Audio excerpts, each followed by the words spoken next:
Hi everyone, it's me, Spring the Fiber Enthusiast, and welcome to the channel, and welcome back for part 2 of our cardigan. This is crocheted, and if you missed part 1, I encourage you to click on the little link in the upper right hand corner, and that will take you back to part 1 where you can get caught up with us here in part 2. Okay, so now we have our big section done. And you need to work up the 3 sections that will create your front panel, your back panel, and your other front panel. And how we do that is you take the overall number of double crochets that you had. So if your chain, for instance, mine was 144 minus the 1 became 143. So I have 143 double crochets on the last double crochet row, which is right here where the stitch marker is. I had 143 double crochets on my last row, the 5th row of my 5-row repeat. What I did was I took the overall number and divided it by 2. That gave me 71.5. So we can't really do 71.5 stitches. So what I did was I created 35 on one front panel, 73 across the center back panel, and that left me with 35 for the other front panel. So what I did was equal them out so that way they were an even number of stitches on both front panels, and then the back panel was the little bit wider. It was by 3 stitches wider, which is fine. It's going to be that way because we're in multiples of 3. So then what you need to do is whatever end you ended on, that's where you're going to pick up, and you're going to work one front panel. You're going to continue your repeats the exact same way that you were doing them. And you're going to do those repeats. I did mine 3 times. You may want 4 times. It's whatever's going to fit you. This right here, from the top here down to my stitch marker and back up to here, is the circumference that I want to comfortably go around my arm. So armpit to shoulder, to the top of your shoulder. So that is what I did, is 3 repeats. You may need to do more, and you may not need 3. You may only need 2. It all depends on your build and how you want it to fit you. So once you've completed one front panel here, the one front side, you'll move to the next panel. Starting right next to it, you're going to continue to work back and forth those repeats until they're the same as your first panel. Then you're going to go to your next spot. So you're working straight down the line just as if you were going to continue working in a solid panel. And then you'll work the last panel, the last front panel. Once you have done so, we're going to come back, and you want to make sure that right sides are facing each other. So how you can tell that, and I'll get the other cardigan so you can see it better. So how you're going to know that the front side is facing each other is you have this definite drop in stitches here. And if you look at the inside of the cardigan, you don't have that. So you want to make sure that your right side, your outside, is facing each other when we go to sew this up. So this is my right side. I'm going to fold it over on top of itself so that way it meets up with the back panel. Now I'm going to show you how I seam these together. And you don't want to go all the way to the end because we need some to be able to go around the neck. If we sewed both panels all the way, this is what it would look like. Well, we need to be able to go around the neck. So that again is going to be up to your discretion. I go about 3/4 of the way. And this is where we need our needle. And we're going to take that long tail here that we left over. And if you didn't, that's fine. You can just go ahead and get yourself a piece of yarn matching up. Now, what I do is both the start and the finish of my lacing it together, I go around the whole stitches. So here I am out of this final stitch here. I'm going to come to the top of the chain on the opposite side, and I'm going to pick up both legs of that stitch, and I'm going to come through both legs of this last stitch here and go all the way through. Now I'm going to do that one more time. I'm just want to make sure that I've got a good stitch and it's not going to go anywhere. Now from this point, I pick up this leg that's closest to me of that V, that stitch right there. I pick up the leg that's closest to me and the leg on the back panel that's furthest from me. And we're just going to whip stitch or mattress stitch, whatever you want to call it. And again, I'm going to pick up this front leg and the back leg. So the outside parts of the stitch only. And I'm just going to continue to work all the way down until I'm about 3/4 of the way down these 35 stitches. So just work your way down. Now, once you get it to that point, you will go through all of both of those stitches and do a couple wraps to give yourself a nice secure finish to that join. I'm going to go ahead and finish both sides so that way you can see what they look like, and we'll move on to the sleeves.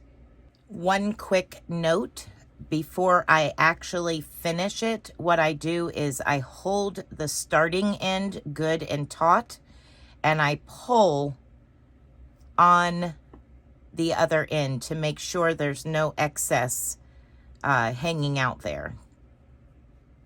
So I just give it a good little tug. That way it's all nice and straight. Okay, for me, I left out 8 stitches on either side. Now remember, there is an extra edging that we put on that is going to be wide, so just keep that in mind. There will be an extra section added to this. So here we are. I've got both shoulders now completely sewn together, and if you notice, by stopping your repeats with the one set of double crochets on both sides, when you hem it together, it's very much in line with the rest, where you have 2 rows of double crochets, then the lace work, 2 rows of double crochets, and then the lace work. So it kind of blends on over the shoulder. Now we're going to turn it right side out and begin the sleeves. And I'll show you the top of it now that we're done. Here is the top, and you can see that is where we hemmed it together. Okay. Now, again, the sleeves are going to be, as far as your stitch count, it's going to be up to you as far as how big around it is, as to how many stitches you're going to need. But you're going to need to do that in multiples of 3 all the way around. Now, for me, I end up with 51 double crochets all the way around, trying to evenly place them the best possible.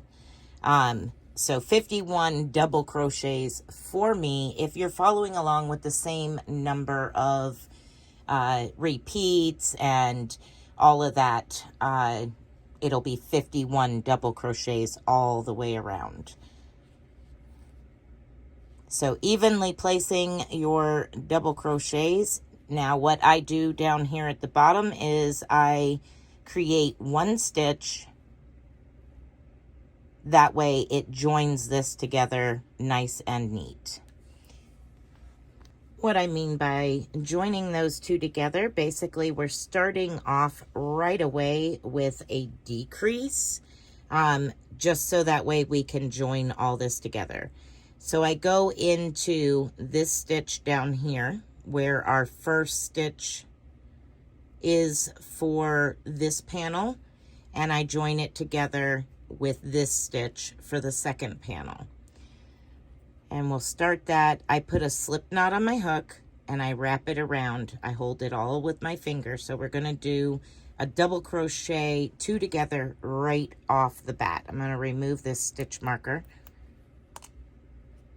So I'm working over these 2 stitches where our armpit is, and I'm going to go in, pull up a loop, go straight into my next stitch and pull up a loop. And I'm holding those first 2 still with my finger. I'm going to yarn over and I'm going to go through 3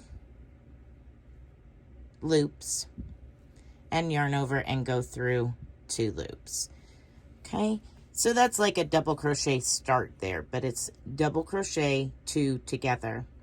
Now I'm just going to work over here a double crochet,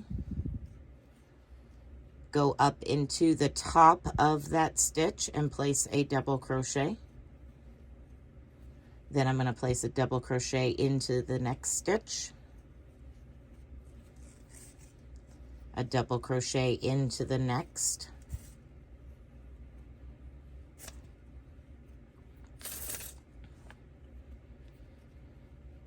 double crochet into the next. And I'm just going to evenly place my 51 double crochets all the way around, counting this one as 1 stitch. That is my beginning of my round. I will go ahead and place my stitch marker there just to ensure that we know that that is the beginning of our round, because now we are going from working in the flat to working in the round.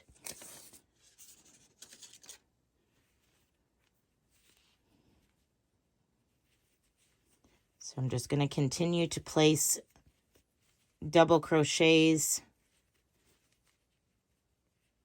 evenly as possible all the way around. Once I have my 51 double crochets all the way around, I will be right back. Okay, so once you have your 51 stitches, if you're following along with me, or your multiples of 3, you're going to slip stitch to the very first stitch. All right, that is row 1 of our 5-row repeat. We're now going to move our stitch marker up by chaining 1 and single crocheting back into that stitch.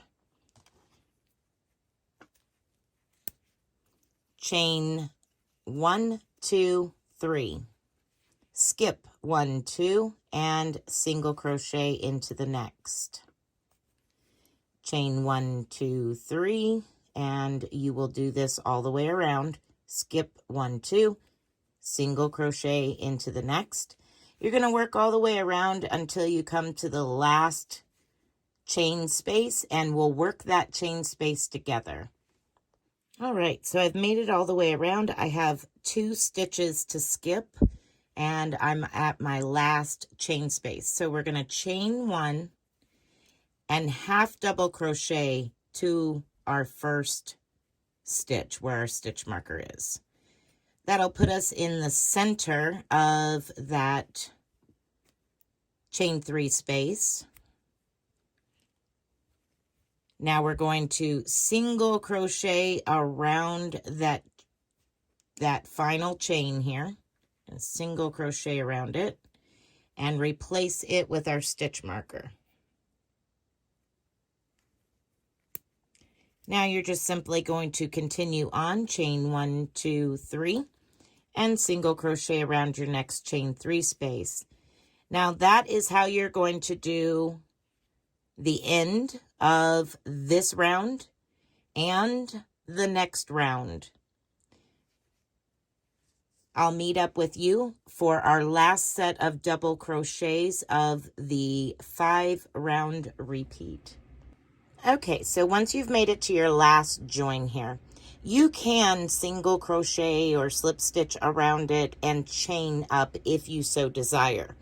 I'm going to show you how I'm going to start the row or the round, and it'll be starting with a chainless start.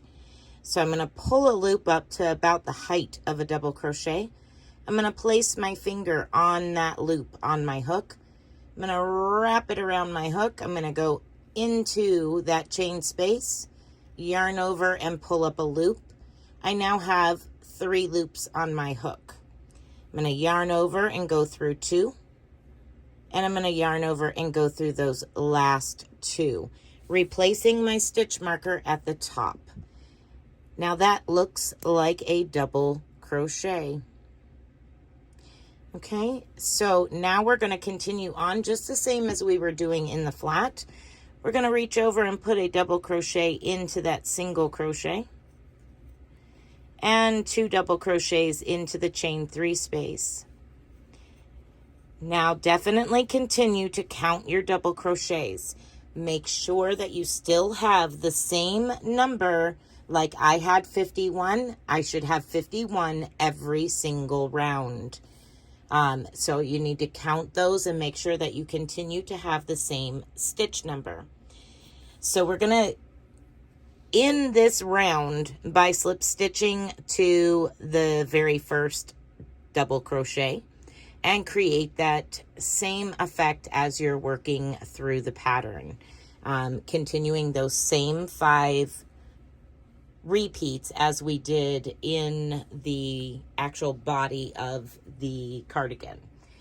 Now, the sleeve length, again, this is up to you, but I want to ensure that you remember that there is a trim at the bottom of the sleeve. I did 1, 2, 3, 4, 5 repeats on my sleeve, and then I did the trim. So before we get to the trim and the edging and all that after your sleeves, you may put it on and find that you want to sew it up a little bit more. Just, you know, a little insight from what I learned from my first one. So this is how we are right now. I'm going to go work on both sleeves. This is going to be 5 repeats of the 5 repeating rows for each of my sleeves. Okay, so the sleeves are your homework. You're going to work on your sleeves to your desired length. You're going to get those front panels and back panel done and sewn together. Get your sleeves to the length that you want minus room for the trim, and that will complete part 2. And during part 3, we will complete the rest of it, which is dressing it up with the rest of the trim work. Thank you for watching. I hope that you are enjoying this. Please, if you are having any problems at all, feel free to contact me in any of the ways listed down below in the description box, and we will get together and work you through whatever the problem might be. Be blessed, be a blessing, and until next time, bye for now.